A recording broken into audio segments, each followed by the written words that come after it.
We are now on the sixth Marvel TV show to hit Disney Plus, being Moon Knight, which is really crazy to think about considering it doesn't seem that long ago that people were losing their minds over WandaVision. But yet, here we are with the newest addition in the MCU, Moon Knight.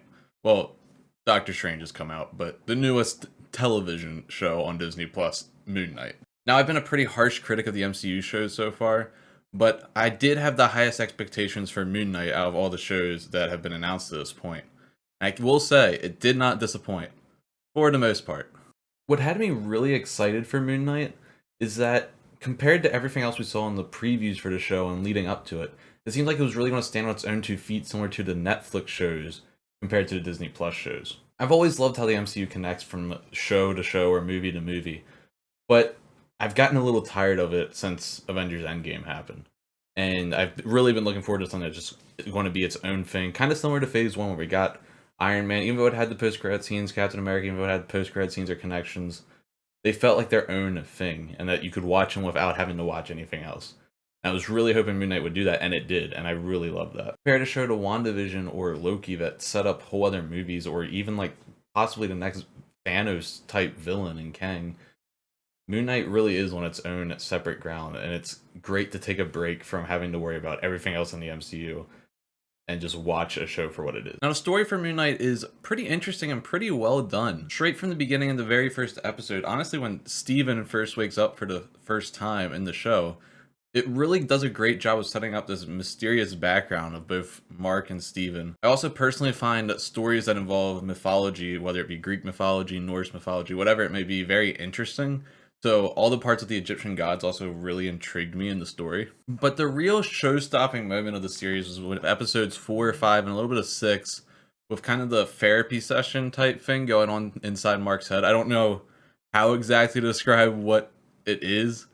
The way they used this to go back into Mark's backstory and the trauma he faced was really well done, and kind of surprised to see something like that in a Marvel show. It reminds me more of like something you might see in Doctor Strange as far as it being kind of weird and different, but it worked really well. The show also did a really good job of keeping the audience just as kind of confused and on edge as Mark or Steven. When Mark knew what was going on, we were kind of more on Steven's side of not exactly knowing what was going on. But when Steven might have known what was going on, we were kind of more on Mark's perspective of being confused in the situation that they were in. Now let's focus on what didn't land and stick in this show. The first noticeable complaint that I had with the show was the CGI. Now, I understand that you're going to have to use CGI for some things, like the Egyptian gods obviously had to use CGI for, and I think that looked fine. And my biggest issue with the CGI was Moon Knight's suit and some of the fight scenes. You could very clearly tell that it was CGI when Moon Knight would suit up, or during some of the fight scenes that it wasn't actually... It didn't look very believable compared to the likes of the Batman or Daredevil. And Moon Knight kind of should look more realistic with the way he fights. He's not Superman or the Flash or something where you have to use CGI superpowers. There was one scene that was very noticeable where he goes and jumps off this corner of a building, and it slow-mos and like turns an angle, and it really just reminded me of something off of a CW show, which I feel like there's a bit of a higher standard here with the MCU and Disney backing it. So I wasn't a fan. That's probably the worst scene in the whole show in my opinion. I don't know why they left it in. The CGI overall didn't look too bad in the show, but it is probably my biggest complaint with it. Finally, like every other Marvel show, the finale didn't quite land for me. While it is still the second best finale out of all the Marvel shows in my opinion, personally I like Hawkeye a little bit more. I still wish it would have wrapped up a little bit more nicely and kind of delivered on some moments it set up in the prior episodes.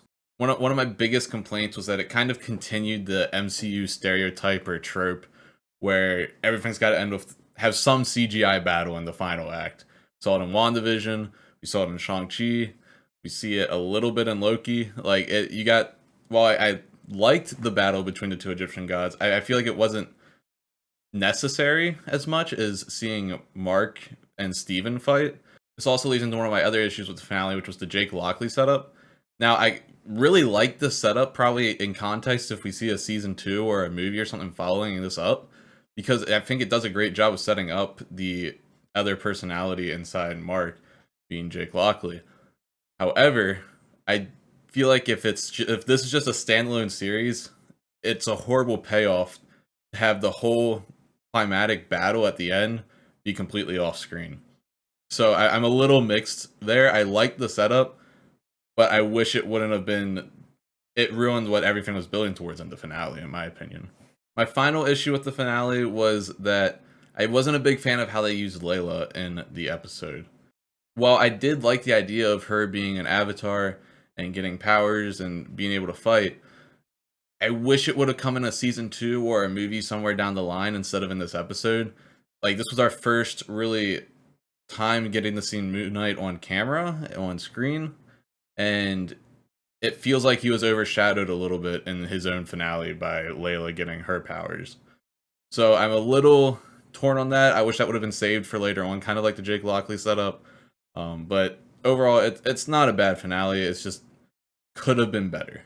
Overall, I'd give Moon Knight a solid 8.5 out of 10. It is my highest ranking for a MCU show to date. And I really love how it just kind of stands on its own 2 feet compared to the rest of the MCU right now.